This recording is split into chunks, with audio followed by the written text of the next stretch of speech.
The National Labor Relations Board administers the National Labor Relations Act, which has primary impact on private sector workforces. So if you work with a public employer in New York State, the counterpart would be PERB, the Public Employment Relations Board in New York.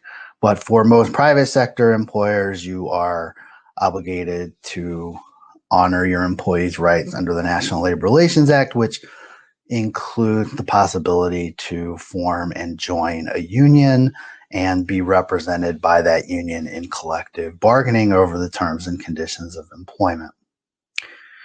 One of the things I was alluding to a moment ago is that President Biden immediately fired the general counsel of the National Labor Relations Board, Peter Robb, on his first day in office. Reportedly, Biden requested Robb's resignation effective immediately. Robb refused, and Biden dismissed him. This does, in fact, break with the historical tradition of letting the general counsel finish his term. General counsels of the National Labor Relations Board are appointed to 4-year terms, and Robb's term was set to expire around the end of October of this year. But Biden was under a lot of pressure to get rid of Robb as soon as possible, who has not been remotely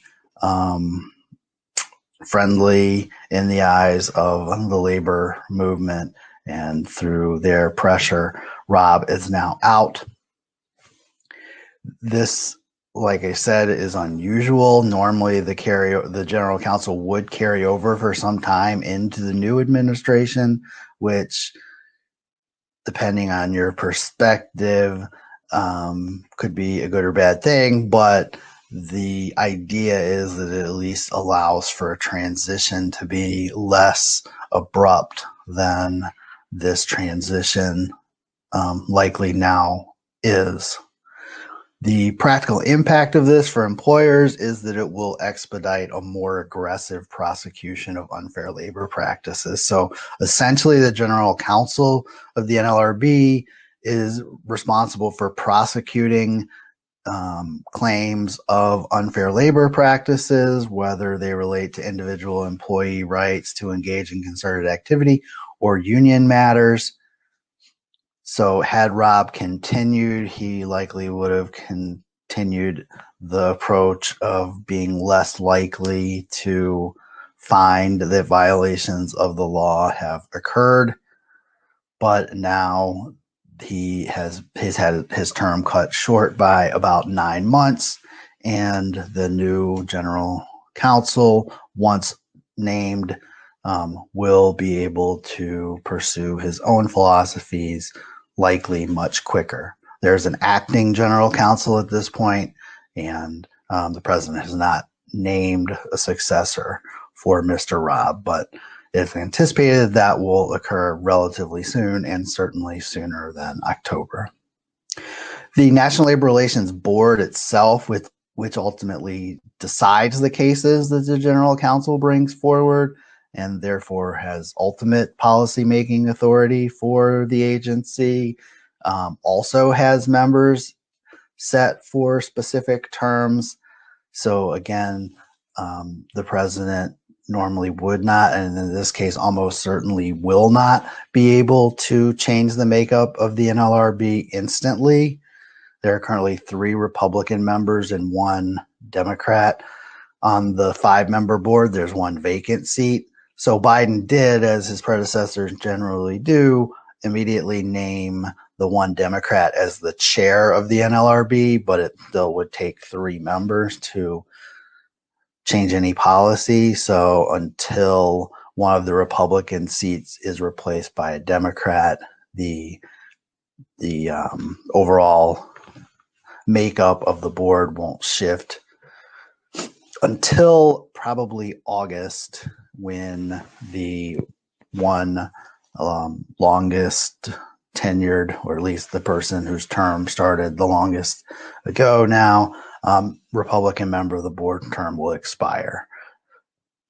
You know, they're a little bit far off at this point, but we would anticipate right now that Biden will have a nominee ready to go to be appointed as soon as possible, in and around August. And presumably will fill the other vacant, quote unquote, Democratic seat between now and then.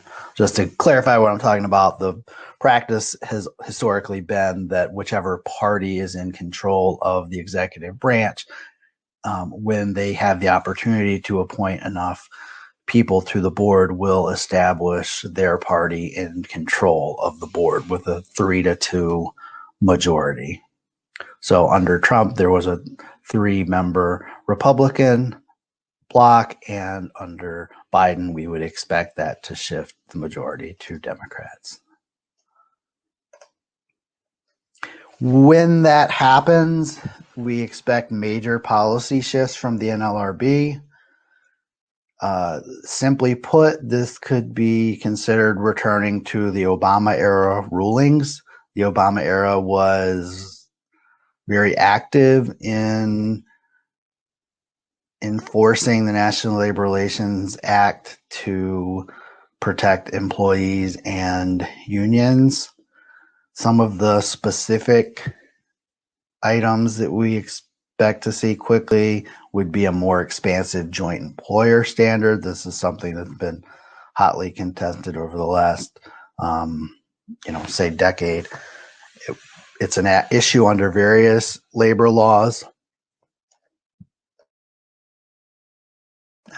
Is a factor under the Department of Labor's purview as well, but for NLRB purposes, again, we would expect more employers to be deemed joint employers, which effectively expands the authority of the agency over different companies and potentially gives unions more leverage in forming unions and having negotiations between various parties that they might not otherwise have. For example, there were cases, and may still be some pending, involving McDonald's, where the question was whether McDonald's corporate was a joint employer with its franchisees. There can also be issues involving staffing and placement companies, whether the temporary agency itself is the joint employer for NLRB purposes, and therefore may have bargaining obligations with the employees of the companies they place workers with,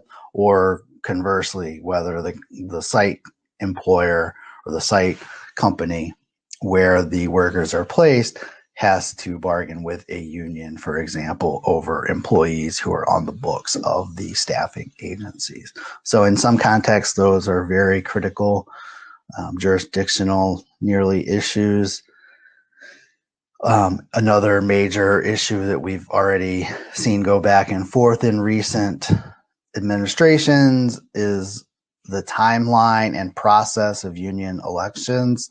The Obama administration passed rules that were considered by at least most employer interests as quickie election rules to speed up union elections, effectively to make it easier for unions to get elected to represent the employees in a workplace. The Trump board revised the rules in various ways to revert back toward the procedures that were in place pre the Obama years. Again, almost certain that once the Democrats regain the majority of the NLRB, they will, one way or the other, change the rules again to expedite the union elections.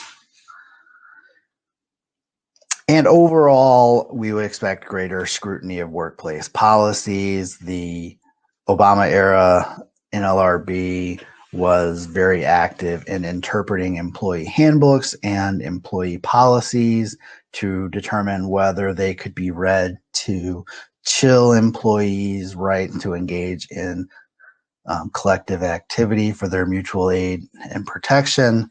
This led to rulings, for example, that policies telling employees that they had to be respectful at all times were unlawful.